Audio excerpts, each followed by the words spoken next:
Maganda at mapagpalang umaga po sa ating lahat.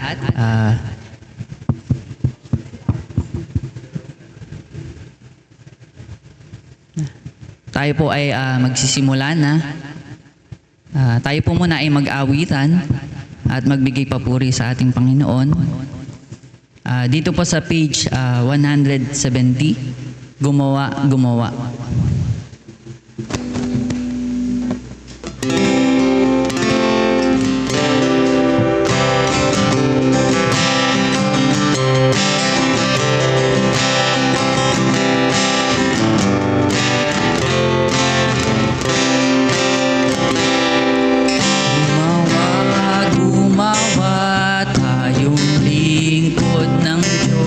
Sa daang iniatas tayo'y sumunod. Baguhin ang lakas sa yamang kaloob, at kung magkagayoy di tayo lulunod. Ginawa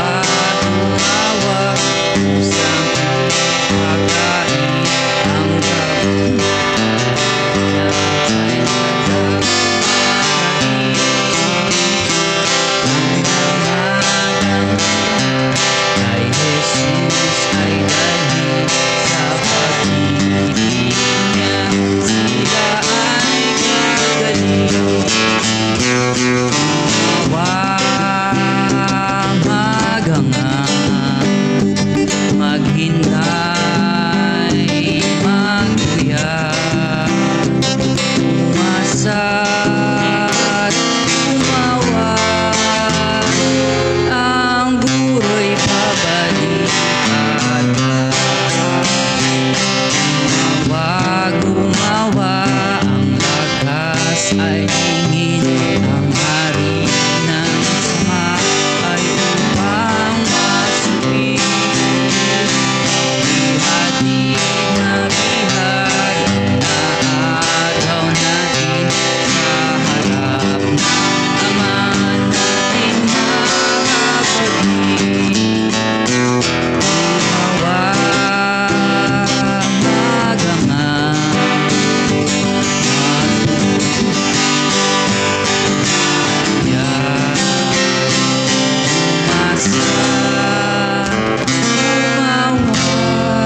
sa ating inawit. Siguro po tumayo po muna tayong lahat para sa opening prayer po. Inihiling ko po kay Brother Norman para sa opening prayer po.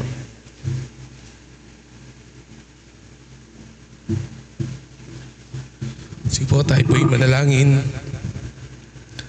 Ama naming Diyos na banal, dakila at makapangyarihan po sa lahat, lubos ka po naming pinupuri at pinasasalamatan po sa napakabiyayang umaga na inyo pong pinagkulob po sa amin sa unang araw po ng linggo, sa unang linggo po ng taong 2026. Ang aming pong dalangin po, Ama, patuloy na pangunahan niyo po ang bawat isa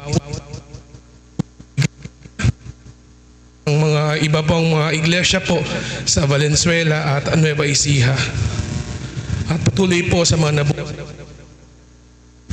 At sa oras po na ito, Ama, sa inyo po namin patuloy po na pinagkakatiwala po ang aming pong pagtitipon sa pag-aaral po ng kami po ay humihingi po ng paglilinis ng sa amin po mga kulang, sa amin po mga kahinaan, mga pagkakasala. At gabayan niyo po kami sa oras po na ito, lalo't higit po ang anak po ninyo na gagamitin po na maghahayag po ng inyong pong mga salita. Pakapuspusin niyo po siya ng inyong pong banal na Espiritu at bigyan po ng katalinuhan, karunungan po na nagmumula po sa inyo. Patnubayan nyo rin po ang aming pong mga puso't kaisipan habang kikinig po na inyo pong mga salita. Maraming salamat po, Ama, sa inyo po namin pinagkakatiwala buong oras po na ito. At ang lahat pong ito ay aming pong sinasamo at idinadalangin sa tanging pangalan lamang po ng inyo pong bugtong na anak na si Kristo Jesus. Amen. Salamat po sa ating kapatid sa ating kanyang opening prayer. Ulitin ko lang po ang announcement po sa ating gawain ngayong 2026. Ngayon po sa Sunday po ang magsisimula po sa Sunday School ang mga youth, adult, young adult at ang Valenzuela Christian Church po ang mga kapatid na pupunta doon. Gayon din po sa Nueva Ecija Christian Church. Inaanyayahan din po ang mga kapatiran kung sino po ang gustong sumama, makipag-coordinate lang po sa mga kapatid. Gayon din po ang Monday online prayer meeting po, same time pa rin po, 8 p.m. Tuesday po, ang Bible study po ay malilipat po kila Brother Roselito. Ipanalangin po natin ng mga dadalo po doon, ng mga kamag-anak po niya, kaibigan, sa availability po ng mga kapatid. Gayun din po ang Wednesday, ang online Bible study din po. Ipag-pray din po natin kung ito po ay ipagkakaloob maging face-to-face. At pwede rin pong gamitin ang araw na ito para po sa mga request ng kapatid sa online home Bible study din po. Gayun din po sa Saturday din po magsisimula po ang Bible study po sa Sulib. Ang mga adult po, gayun din po ang children's class po ay mag-a-adjust po ng 4 p.m. to 6 p.m. po. Bago po tawagin ng tagapagsalita, ang ating kapatid po na Gutierrez family po ay magkakaroon po ng special number. Tinatawagan ko po sila.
salamat po sa inawit ng ating mga kapatid.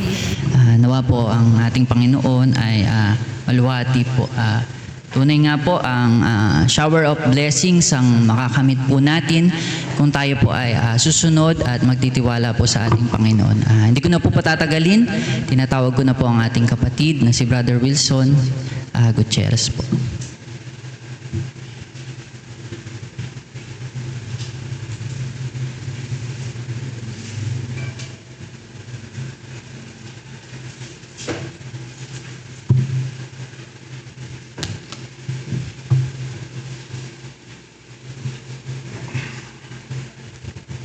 Magandang umaga po sa ating lahat, mga kapatid. Okay po. At ang ganda po yung special number. Lalo na po yung lyrics nung awitin po na ating pong inawit. At ngayong umaga po ay yan din po ang ating magiging topic sa mensahe po ng Diyos para po sa ating lahat. Alam niyo po, ang sumulat sa awit na inawit ng mga kapatid natin ay isa pong soldier at kung saan ay naputulan din siya ng kamay, no? At sa kabila po nung ganong kalagayan niya, ay naisulat po niya yung awit po na ito na showers of blessing. Na-inspired siya sa ating teksto sa umagang ito sa Ezekiel chapter 34 verse 26.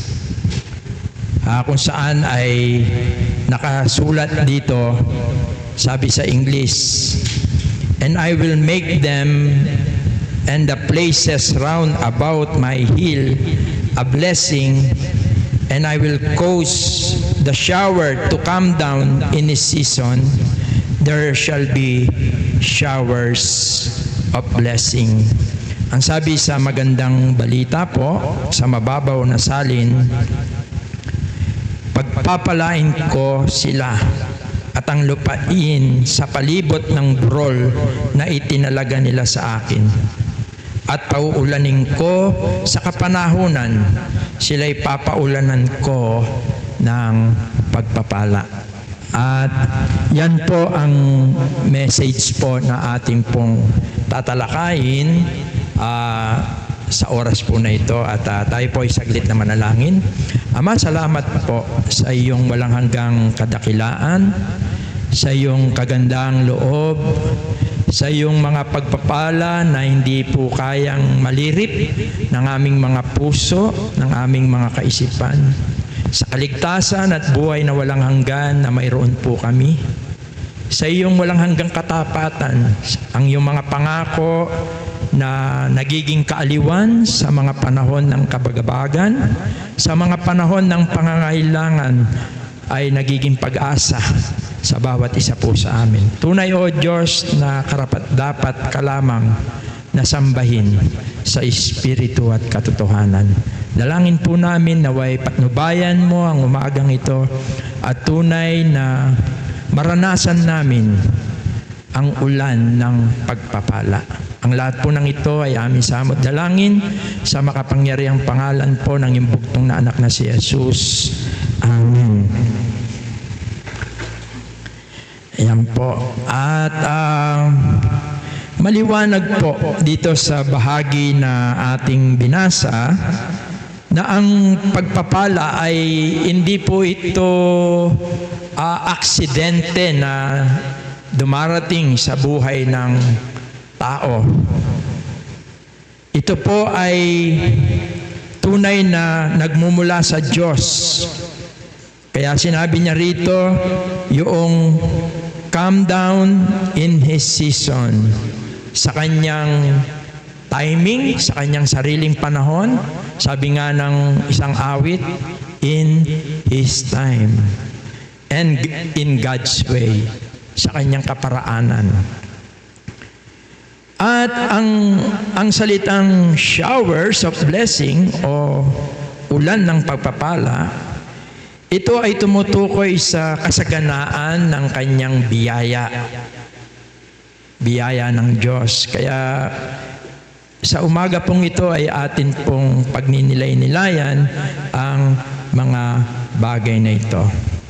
Para lubos po nating maunawaan, nais ko pong ibigay ang historical context o background po ng ating teksto. Ito po ay sinulat ni Ezekiel sa panahon na ang bayang Israel ay nasa pagdurusa, nasa kalumbayan, nasa kadustaan. Sapagkat historical, ang kanila pong pagkapunta sa Babylonia ay panahon ng pagkawasak ng Jerusalem. No? At nandun sila sa kalagayan ng kadustahan.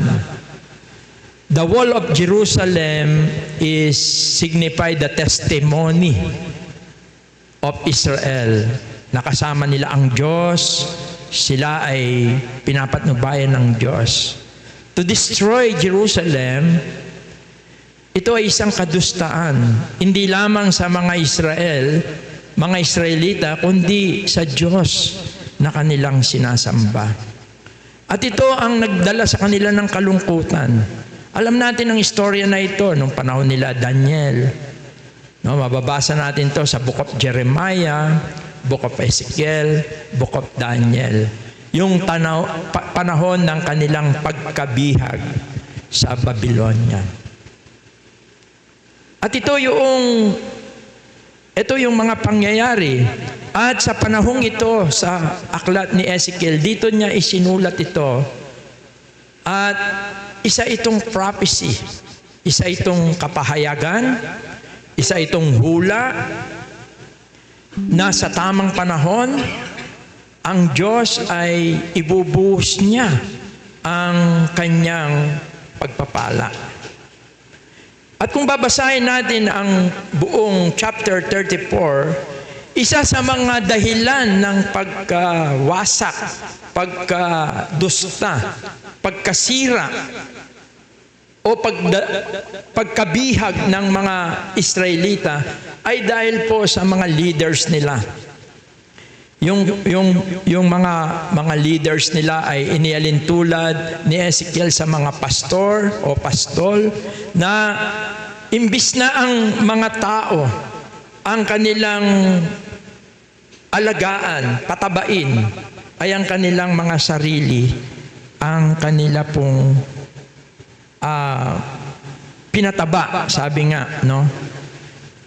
Pinakain nila yung kanilang sarili ng mga gatas ng kanilang mga karne.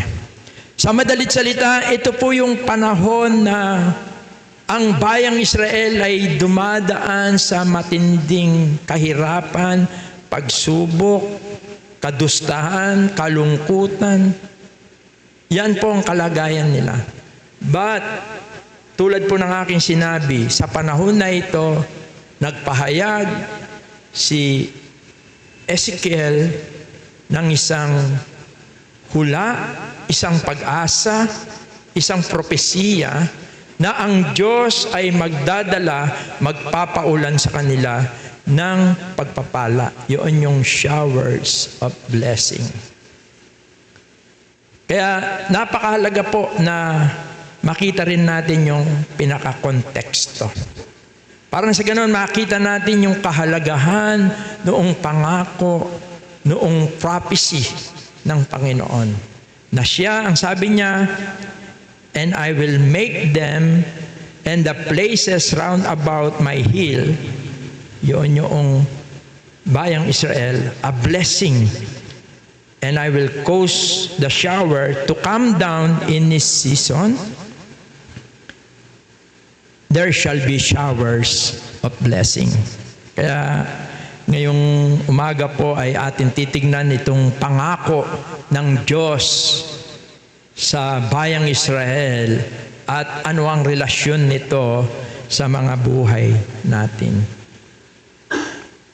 Maliwanag po na ang blessing, ang pagpapala po na ito, ang ulan ng pagpapala, maliwanag na ang pinagmumulan po nito ay ang Diyos.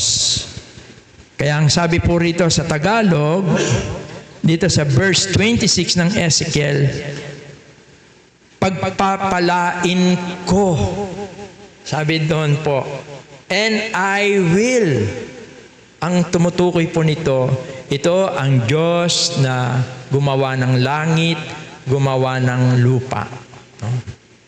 Ito yung Diyos na nag-iisang Diyos na lumalang sa ating lahat. Diyos na makapangyarihan. Diyos na nalalaman niya ang lahat ng bagay. Nakikita niya ang lahat ng bagay. Omniscient God. All power. Omnipotent gods. Siya ang Diyos na nangako. Kaya ang tunay na pagpapala po ay nagmumula sa Diyos. Sabi nga ni Santiago sa James chapter 1 verse 17, every good gift and every perfect gift, pansinin po natin to, good gift and perfect gift is from above and cometh down, para siyang ulan, no? From the Father of lights, with whom is no variableness, neither shadow of turning. Tunay na ang Diyos ay siya yung source ng tunay na pagpapala. At ang pagpapala po na ito ay galing sa Diyos, sa kanyang mga pangako. Ang Diyos ang siyang nagpapadala. At ang tao ang siyang nakakatanggap nito. At ang tunay na pagpapala, hindi lang po siya bagay na material. Hindi maraming salapi, hindi magandang kalagayan, kundi ang tunay na pagpapala ay kaakibat ang tinatawag na spiritual na buhay. Kung saan sumasagana ang iyong kaugnayan sa Diyos, na siyang tunay na pinagmumulan ng kapayapaan, ng guidance ng Diyos, at probisyon ng Diyos. At ang Diyos po ang siyang pinagmumulan ng bagay na yan. Kaya, wag natin hanapin ng mga blessing. Hanapin natin yung nagbe-bless. Marami po kasing tao, lalo na sa tinatawag natin na religious world, sa maraming mga grupo ngayon, dumadami ang kanilang mga member dahil nangangako sila ng mga pagpapalang material. Na isesentro ang kanilang kaisipan, ang kanilang puso sa mga bagay na matatanggap nila, na mga bagay na material. Nangangako sila ng promotion sa trabaho. Ang sabi nila, kung tayo ay nasa Panginoong Diyos, tayo ay mapopromote. Nangangako sila ng mga healing, na kung gaano man kalala ang iyong karamdaman, maaaring ikaw ay tatanggap ng pagpapalang kagalingan. Nangangako sila ng kayamanan, richness, na kung ikaw ay lalapit sa Panginoong Diyos, ikaw ay makakalag sa parusa ng kahirapan, sa karalitaan. Yan. Kaya maraming mga tao ang inahanap nila yon. They seek material, physical blessing.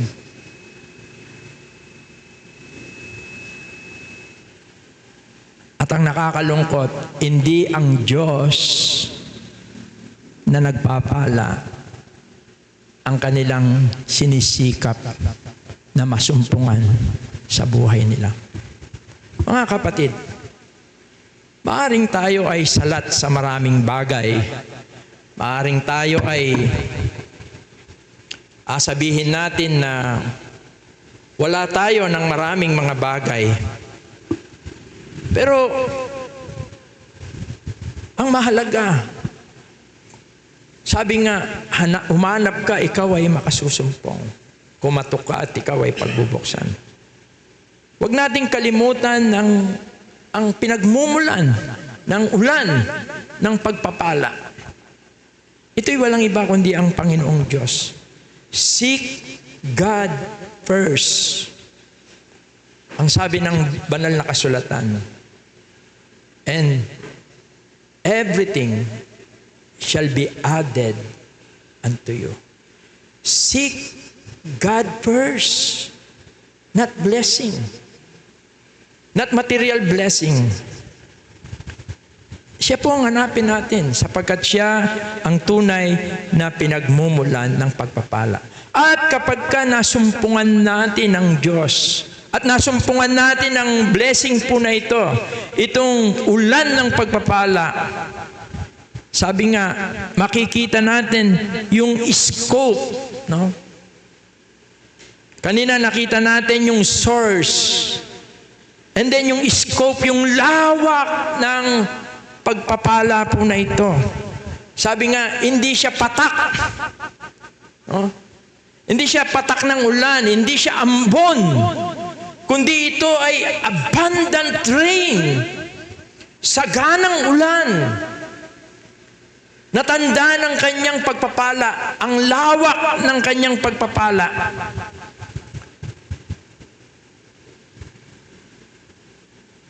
Sa Malakias chapter 3 verse 10, although lalaktawan ko yung isang controversial dito na nakasulat, pero ang sabi niya po rito, bring you all the tithes into the storehouse, that there may be meat in mine house. Sabi po ng Panginoong Diyos, iniutos niya kay Moses na sabihin niya, kay Malakias, na sabihin niya sa mga Israelita, na huwag nilang kalimutan na dalhin yung 10% bahagi ng kanilang mga ani. Alam naman natin po ang story nito. Yung 12 tribes, nung sakupin nila ang lupang pangako, lahat sila ay nagkaroon ng bahagi. Ang 10 tribo, ang 12 tribo ng Israel. Isa sa mga tribo ng Israel, hindi po siya nabigyan ng lupa na kanyang sasakahin na pagkukunan niya ng kanyang tribo ng kanilang resources. Sapagkat sila ay namahala, ang tribe of Levi, ang mga Levita, Levites, sila ang namahala sa sanctuaryo o sa tinatawag natin na nung panahon na yon, yung hindi pa siya templo. Sila yung namamahala roon. Kaya ito yung sinasabi ni Malakias, bring you all the tithes, yung 10% bahagi, kung ikaw ay umaani ng 100 kabang trigo, ang 10% bahagi ng 100, ilan po?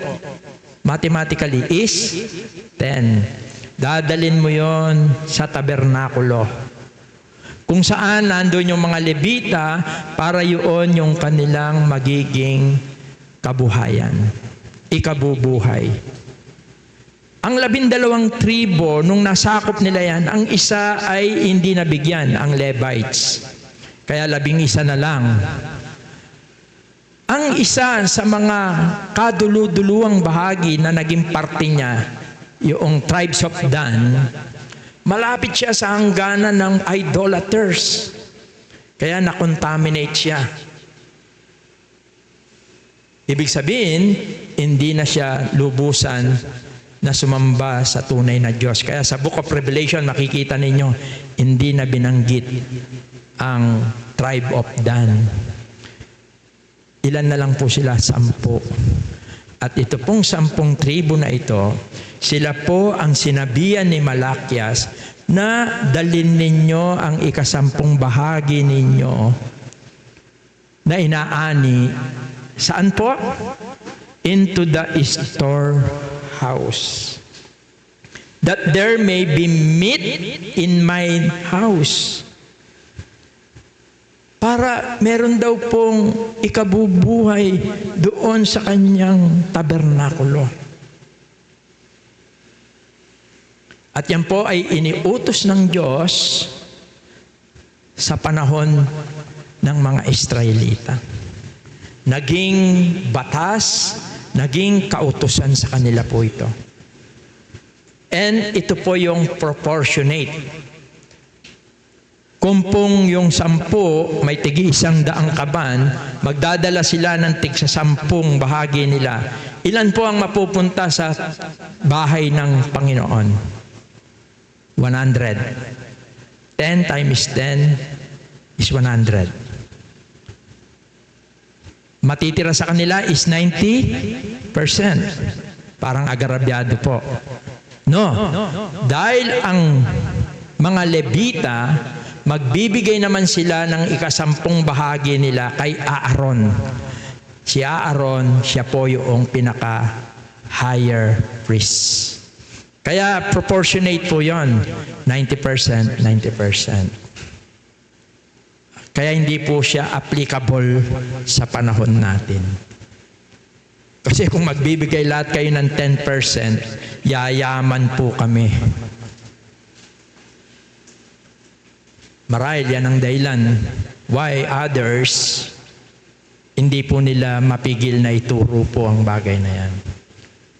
Pero hindi po mahalaga ang gusto kong tignan natin dyan. Ang gusto kong tignan natin dyan, kapag ang Diyos nakita niya ang malasakit ng bawat isa po sa atin sa gawain ng Diyos, ano pong sabi niya? If I will not open to you, and prove me now, sabi niya. Herewith said the Lord of hosts, if I will not open you the windows of heaven, and far ibubuhos you out a blessing, that there shall not be room enough to receive it. Sabi niya, parang sinasabi niya, kundi pauulanan ko kayo ng pagpapala. Mga kapatid, ang tanging makapagbubukas lang ng langit para ibuhos ang pagpapala, ang ulan ng pagpapala, ay ang Diyos. Tanging ang Panginoong Diyos, the only source and the scope of blessing, yung dami, yung abundant, yung kasaganaan ng pagpapalang ito ay nagmumula po sa Diyos. At alam niyo po ang layunin ng pagpapala po niya, the purpose of the blessing ay para maluwalhati po natin ang Diyos. Kaya nga ang sabi po, let your light so shine before men. Yan po ang nais ng Diyos. Not pride. Hindi para tayo ay magkaroon ng pride na tayo ay nasa Panginoon, tayo ay tama, tayo ay nando sa katotohanan. No. Hindi po yun. Para sa testimony natin. Para makita ng mga tao na kasama natin ang Diyos. Para makita ng mga tao na ang Diyos ang siyang tunay na Diyos na ating pinaglilingkuran at sinasamba. At liban sa Kanya ay wala na. Pero alam niyo, hindi ko na paabayin po itong message po natin na ito. Most important, paano ba natin tanggapin ang ulan ng pagpapala? Yan. How to receive the showers of blessing. Una po sa lahat, nang sabihin po ng Diyos kay Ezekiel, nang sabihin ng Diyos sa bayang Israel, na sa panahong ito, magpapaulan ako ng pagpapala. Alam niyo po, ang tinutukoy niya na shower of blessing ay walang iba kundi ang ating Panginoong Jesucristo. Hindi siya material. Sa Awit chapter 72 verse 6. Kasi prophecy po ito eh. Nung sinabi niyang magpapadala ako ng ulan ng pagpapala, ang tinutukoy po niya rito ay ang ating Panginoong Jesucristo. Maliwanag sa Awit 72 verse 6. Ang sabi po niya, He shall come down. Hansinin natin yung salitang He. Minark ko na red. He, sapagkat ang tinutukoy po rito ay ang ating Panginoong Jesucristo, the person of the Lord Jesus Christ. Siya po ang showers of blessing. Jesus Christ is the shower of blessing. He shall come down. Ito po yung noong siya po ay nagkatawang tao. Sabi niya, He shall come down like rain upon the mown grass, a shower that water the earth. Tignan po natin yung buo, yung scope. Hindi lang para sa Israel, hindi lang para, kundi sa lahat ng tao. Sabi nga, for God so loved the world. Lahat ng tao po ay pinaulan niya ang pagpapalang ito, yung showers of blessing na ito. At ang showers of blessing po na ito ay walang iba kundi ang persona ng ating Panginoong Jesucristo. Sapagkat sa Kanya, naroon lahat, dala-dala ang tunay na pagpapala. Kaya po, sa Exodus chapter 3, naranasan ito ng bayang Israel nang ang Panginoon po ay inalalayan sila, iniligtas sila sa pagkaalipin nila doon sa Egypt. Nakita po natin kung paano kumilos ang Diyos. Ang sinabi rito, and I come down. Pansinin po natin, and I come down to deliver them out of the hand of the Egyptian, and to bring them out of that land unto good land, and a large unto a land flowing with milk and honey, unto the place of the Canaanites and Hittites and the Amorites and the Perizzites and the Hivites and the Jebusites. Bababa ako, ang sabi ng Panginoong Diyos, ililigtas ko sila. Siya yung ulan, siya yung showers of blessing ng bayang Israel. Kaya naman, nung nangangaral ang ating Panginoon, sa John chapter 6, verse 38, ang sabi niya, for I came down from heaven, not to do mine own will, but the will of Him that sent me. Sabi niya, bumaba ako mula sa langit. And this is the Father's will which hath sent me, that of all which He had given me, I should lose nothing, but should raise it up again at the last days. And this is the will of Him that sent me, that everyone which seeth the Son and believeth on Him may have everlasting life, and I will raise him up at the last days. Mga kapatid, ang tunay na pagpapala po na binigay ng Diyos po sa bawat isa po sa atin ay ang ating Panginoong Jesucristo. Sapagkat sa ating Panginoon, sapagkat siya yung showers of blessing, ang sabi sa Ephesians chapter 1 verse 3, Blessed be the God and Father of our Lord Jesus Christ, who had blessed us with all spiritual blessing in heavenly places in Christ. Ang tunay po na ulan ng pagpapala ay walang iba kundi ang ating Panginoong Jesucristo. Mula doon sa langit, para siyang ulan na lumagpak dito sa mundong ito upang pagpalain ang lahat lalong-lalo na po ang mga sumampalataya sa kanyang pangalan. Sapagkat sa ating pagsampalataya sa ating Panginoon, nakatanggap po tayo ng pinakamainam na kalagayan. Pinatawad po ang ating mga kasalanan. Kasalanan na siyang ugat ng lahat ng kabigatan sa buhay na ito. When the Lord Jesus Christ invite the people in His time, "Come unto me, come unto me, to all that you are heavy laden." Yung bigat na tinutukoy po na yon, yun yung S-I-N, sin. Sin is the root. Siya yung ugat ng lahat ng kahirapan, kalungkutan, kabigatan, kadustahan. Yan ang dahilan bakit pinarusahan ng Diyos ang bayang Israel. Sapagkat imbis na sila'y mamuhay para sa Diyos, sila'y namuhay para sa kanilang sarili. Ang kasalanan ng siyang tunay na ugat ng lahat ng paghihirap, kalungkutan, kalumbayan ng tao. Sapagkat isa sa mga idinulot ng kasalanan sa tao ay ang pagkaiwalay sa Diyos.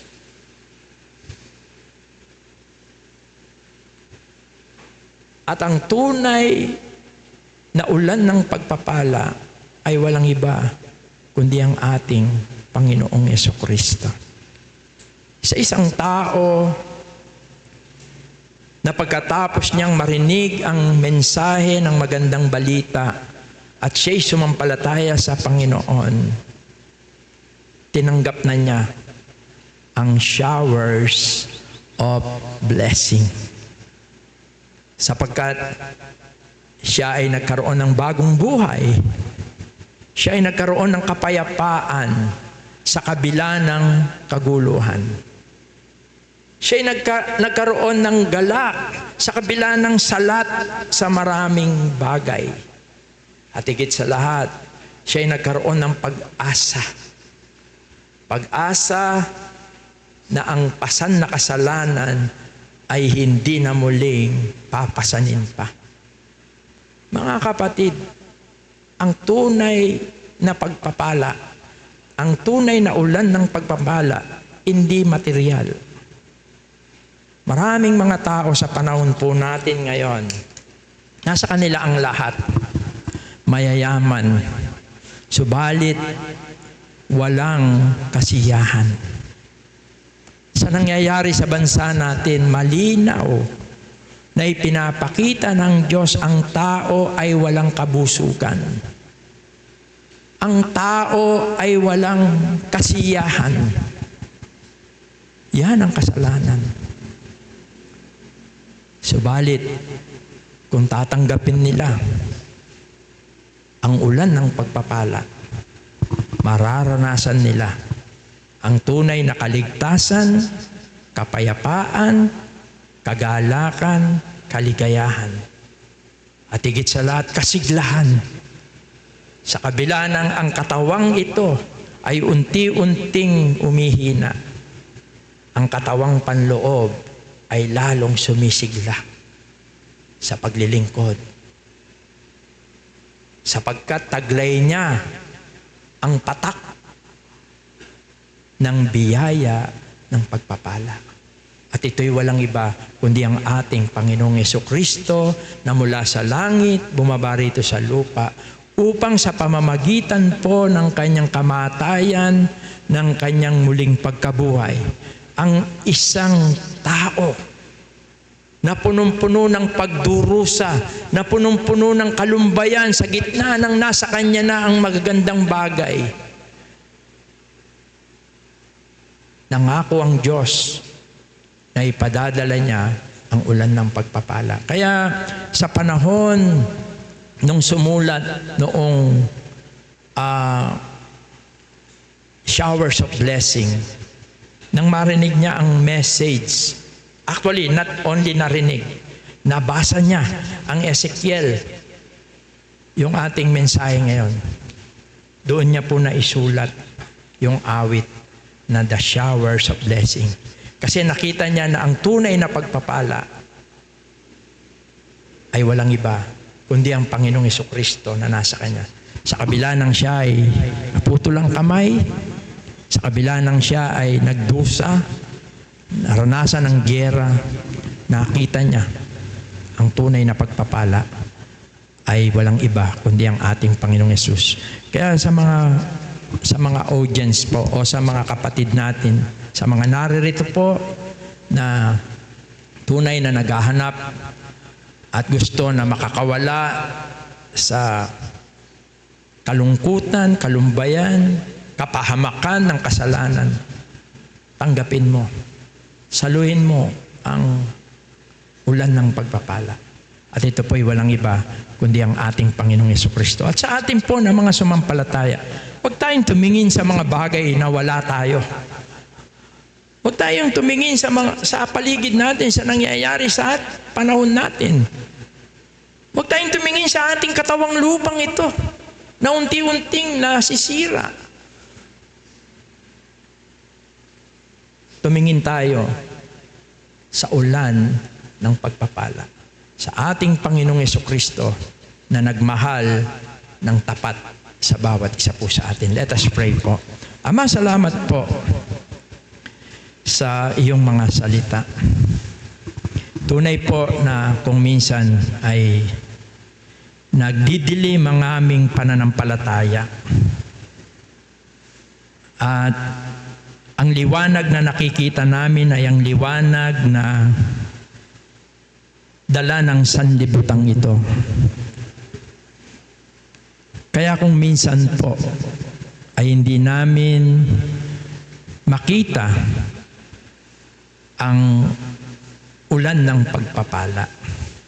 Dalangin po namin, O Diyos, naway ang mga salita pong ito ay magdala ng lubos na kapayapaan, kagalakan, at higit sa lahat ng katiyakan sa kaligtasan at buhay na walang hanggan.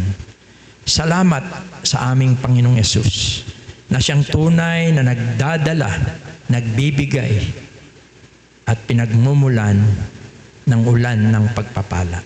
Pagpalain mo po, O Diyos, ang bawat isa at naway masumpungan mo ang bawat isa na taglay ang showers of blessing, na kami masigla na naglilingkod sa iyong banal na harapan. Pagpalain mo po, O Diyos, ang iyong mga salita.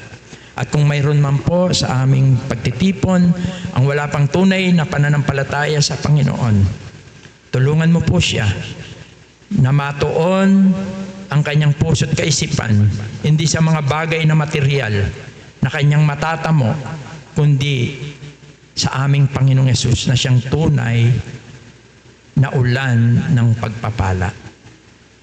Salamat po. Ang lahat po ng ito ay aming samot dalangin sa makapangyarihang pangalan po ng imbugtong na anak na si Jesus.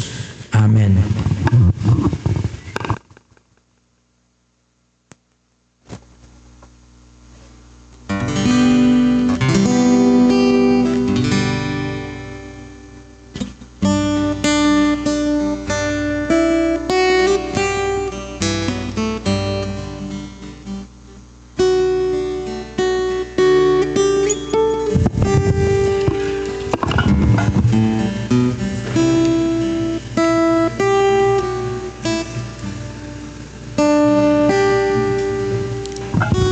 Salamat po sa ating mga pinag-aralan, lalo na po sa salita ng ating Panginoon. Tunay nga po na ang bawat isa po ay masentro sa ating Panginoong Hesus at hindi po tayo tumingin sa mga material na bagay na nakakabulag po. At bago pong lahat, tayo po ay umawit dito po sa page 205. Pag-ibig niya'y walang kapantay.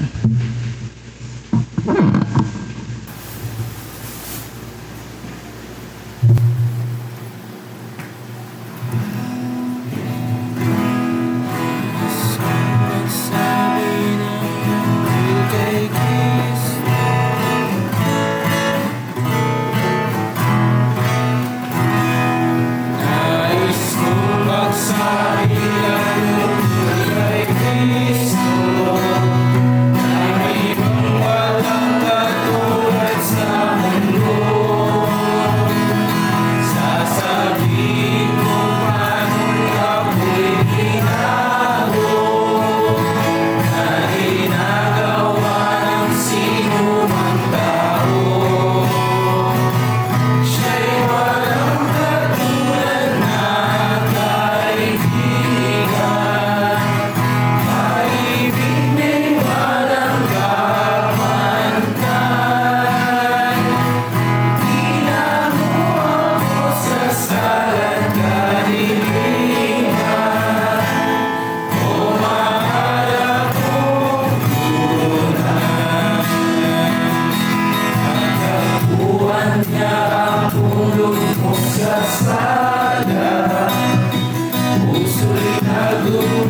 Hindi po kay Brother Dan ang closing prayer.